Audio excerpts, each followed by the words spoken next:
I think, as a parent, you instinctively know when there's something wrong. And I would encourage you not to ignore those warning signs. So many times when we hear about school shootings, I often describe the shooter as being a loner or someone who didn't have any friends. That's also something that we talk about in this program. There's so many issues that our young teens have to deal with these days, and with their phones and social media can just cause so much anxiety, can cause so many issues of just loneliness. And so I have some notes in front of me because I want to read you this article. Um, it's from the Michigan Oxford High School shooting, and I think it'll be very eye opening to you. Okay, the level of pain in his voice could mean only one thing. Something had happened to one of our sons. In the seconds that passed as I picked up the phone and dialed our house, panic swelled within me. It felt as though millions of tiny needles were prickling my skin. My heart pounded in my ears. My hands began shaking. I tried to orient myself. One of my boys was at school and the other was at work.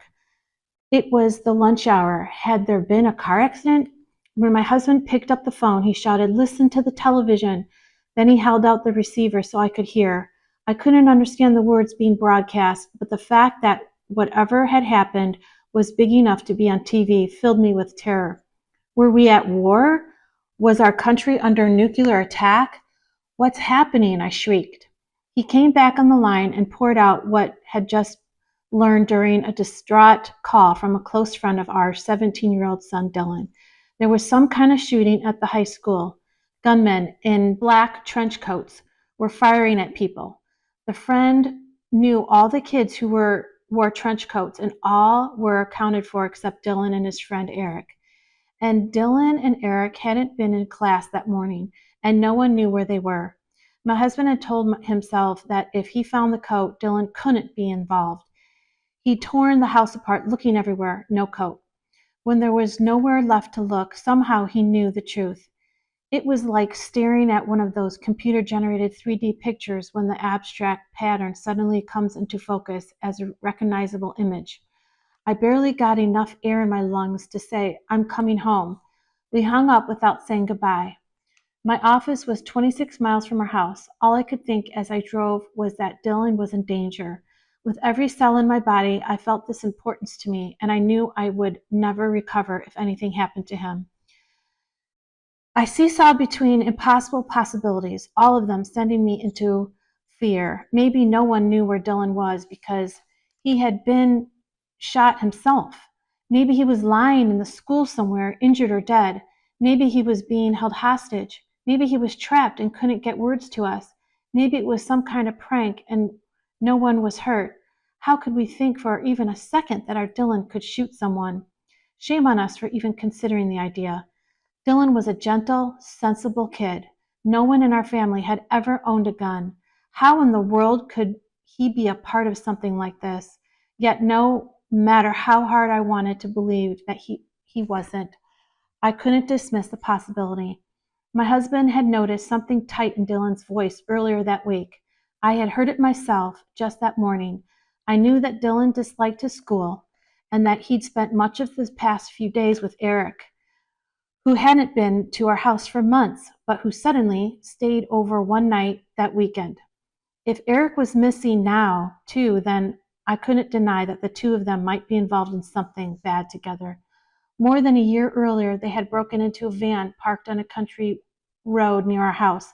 They had been arrested and had completed a juvenile diversion program that involved counseling, community service, and classes. Their theft had shown that under each other's influence, they could be impulsive.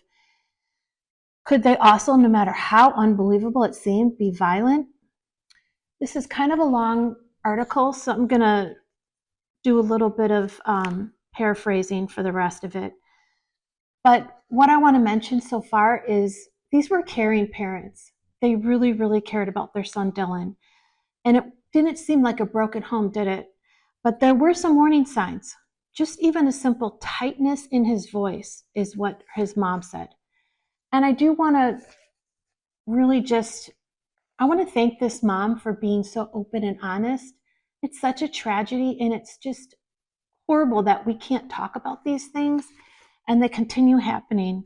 So I really give her tremendous just encouragement for her courage. So as the article goes on, I did highlight some things. So it says, I learned that Dylan and Eric had killed 12 students and one teacher and injured 24 others before taking their own lives. By third grade, when he entered a gifted program at school, he had become his father's most devoted chess partner. So obviously, he was smart, he was gifted, he played chess with his dad. And as he grew, he became extremely shy and uncomfortable when he was the center of attention. So again, quiet, shy. Says he no longer liked school. Worse, his passion for learning was gone. So his passion for learning was gone. That's another warning sign. In his junior year, he stunned us by hacking into the school's computer system with a friend, a violation for which he was expelled. So again, getting into trouble, but not taking these warning signs or these earlier troubles to a real serious extent. One day on April 1st, I said, "You seem so quiet lately. Are you okay?" And he said he was just tired. So again, just, not really giving enough response. So for 6 months, Dylan's friends and family were in denial. We didn't know that he and Eric had assembled an arsenal of explosives and guns. We believed his participation in the masquerade was accidental or that he had been coerced. We believed that he did not intend to hurt anyone. Our friend was sure that Dylan had been tricked and the last minute into using live ammunition. None of us could accept that he was capable of doing what he did.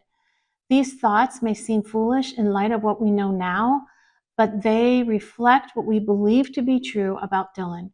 Yes, he had filled notebook pages with his private thoughts and feelings, repeatedly expressing profound alienation. But we'd never seen those notebooks, and yes, he'd written a school paper about a man in a black trench coat who brutally murders 9 students, but we never saw the paper. Again, it's just extremely sad because there's so many warning signs, and this mother is trying to process it all after it happened. And she asks in this article, if you have any idea what I missed or what happened, she said, please let us know. And I'm not going to continue on because, well, actually, let me read this part. Had I been too strict, not strict enough? Had I pushed too hard or not hard enough? In the days before he died, I had hugged him and told him how much I loved him.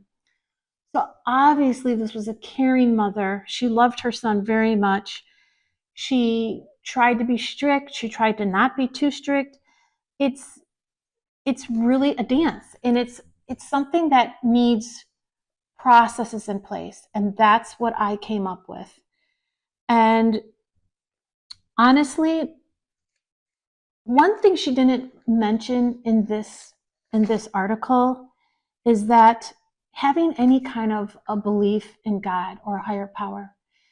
And for those of you who don't believe in God, that's okay, because this program is very gentle with that.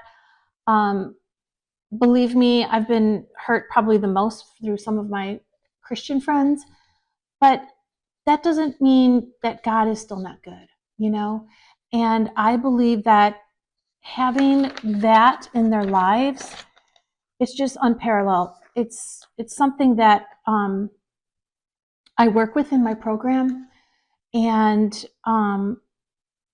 when we saw our son at Teen Challenge, again, it's a year program, start accepting God into his life, which I thought, he already had, but apparently he didn't. He was under a spiritual battle. The change in him, in everything, his demeanor, his attitude, his way of thinking. It was really unbelievable. And I just want that so much for other parents. You know, it is a process, but it can happen. In this program, it's a self-paced, about 7 to 15 days, so it's not too long. It's very doable. Um, it takes you through this process. There's music therapy, there's teen mentors, so your teen will get mentored along the side of while you're taking this program. And it literally will tell you, okay, now do this. Okay, after that's done, now do this. And by the third step, you will start having these aha moments going off. I mean, when we were in Teen Challenge, it's an incredible program. These people love on your children, and I learned so much. And so I want to pass that on to all of you. So just a few more readings of this article. She writes, suicide is the end result of a complex mix of pathology, character, and circumstance that produces severe emotional distress. This distress is so great that it impairs one's ability to think and act rationally. From the writings of Dylan's Left Behind, criminal psychologists have concluded that he was depressed and suicidal. When I first saw copied pages of these writings, they broke my heart. I'd had no inkling of the battle Dylan was waging in his mind. As early as 2 years before the shootings, he wrote about ending his life. In one poem, he wrote, "Revenge is sorrow, death is a reprieve, life is a punishment, others' achievements are tumultuous. People are alike, I am different." He also wrote about, "I want to be free of the pain that multiplies, infinity never stops." And he talks about a girl that didn't like him. So again, at this age, because their frontal lobe is not completely developed, we have to take all of these, what seems like little issues to us, we need to take all these little issues, we need to take them seriously, whether it's a girl or, just not feeling right. And if you ever find any writings of your child, I would encourage you to read them. I think privacy at that point is not really available for them if it means their life or other people's lives are on the line. And I do talk about that again as well in the program. So this is a 7 to 15 day program. It's a self-paced program. So as you are going through this program, your teens will be mentored by our teen mentors. And then you will be going through the program to putting these systems in place. One of the reasons why I did not take your information is because I'm not going to chase you down. This is something that you need to be committed to, but it is very easy to do. I designed this for working parents. It's all audio, so you can listen to it on your way to work or at night. It's only about 10 minutes per chapter or session. So it's very doable, very easy. This is not meant to be something that's going to take you a really long time with a huge commitment. I really understand and know the need for effectiveness very quickly. I want you to take this course with true commitment. It's not going to work if you just half-ass do this, do that, maybe it'll work out, maybe if I pray a little more, maybe if we do this or that. Please don't do that. Just this is something that really truly works. And once you go through this program, I think you will be just amazed at what you were actually missing, because I know I was. So there are no refunds, but you can be assured that your money is going to a great cause. Even if you just got a little bit out of this program, your money that you purchased through this program is going to go towards a scholarship to possibly help another teen in need. So if you even know of another friend or a parent or a person or a grandparent, anyone who could possibly give this program as a gift, or give towards the scholarship program, please forward this on. That would be wonderful. And I'm hoping that one person, one teen, one family at a time will be able to live in better peace.